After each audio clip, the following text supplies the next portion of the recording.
Gang War Jackpot. Now, I wasn't going to read this at all because I find it offensive, the concept of Mary Jane as a superhero. I think it's just like it goes and just as a rant on this real quick, it takes the Spider-Man mythos and makes it kind of just stupid because there's no danger anymore. Everybody's got powers. Everybody's a superhero. Nobody's special. Mary Jane's an even better superhero than Spider-Man. It doesn't make any sense. And the whole dynamic with Peter and Mary Jane was great because Mary Jane couldn't handle Peter going out there. She would get really upset because he's putting his life on the line, and that was kind of the conflict between them. Well, now, of course, we're in a situation where they've screwed up Amazing Spider-Man so badly because Mary Jane's dating some other dude with glasses.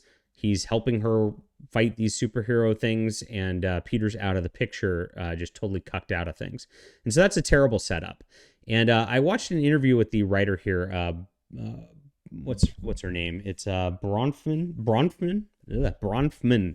I'm sorry about that if I mispronounced that.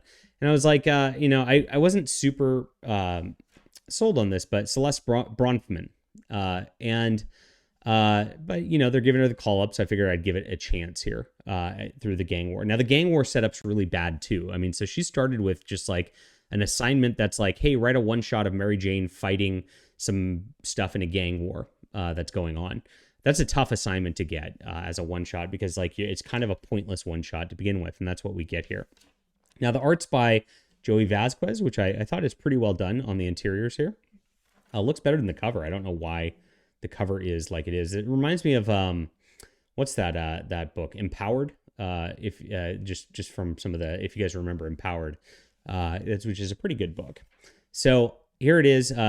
She starts with the fight, and it goes back to describe how she got to the fight. The standard comic trope of just that's something that's very standard. She's in a talk with her lame beta male boyfriend who's better than Peter Parker for whatever with a man bun, and and then she ends up having to get into an attack. Now Mary Jane is I gotta help these people, right? And so she decides to do so.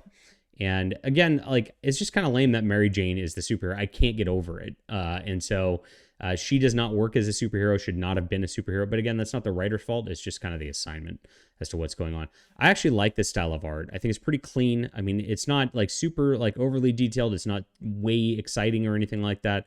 But it feels like a comic book, and that's a good thing. So she eventually goes out and does her thing. Now, it slows down a little. We get here's a fight where she's like, I'm going to help you, Spider-Man. And She-Hulk's involved too because she's in the main Gang War series. So you have to kind of understand what's going on to otherwise it's just a pointless superhero battle. Electro's a woman. Is she called Elektra? Because we've already got Elektra. I don't know any of the lore behind that, but that's kind of weird too. But I guess it makes sense if she's fighting Mary Jane on that level. Then it kind of slows down, and we just see we've got her flying around with her dialogue for a couple pages. That's kind of, it seems like it was padded out to get to the page amount here, which is before it gets back into the superhero battle. Of course, the standard trope again. She doesn't do very well and loses at first, and Elektra gets away, and then Mary Jane finally takes her down when it looks like she's about to fail, and Spider-Man and She-Hulk have come back as that kind of Deus Ex to help her do this. This is a pretty nice splash page though. So overall, the dialogue wasn't bad. It felt okay. It was all very consistent all the way through. It was a standard superhero story, which, again, this is just a one shot that just doesn't matter at the end of the day. And it's in the middle of this event just to try to pad out that event omnibus that's going to come out of this, of course, right? And so it's just a tough assignment for her to have gotten on this. Now, is it poorly written? Not really. It's okay. Like I said, there's some pacing issues where it's padded out a little bit, but nothing really too bad. The art's okay. Everything's okay about this, and nothing really to write home about.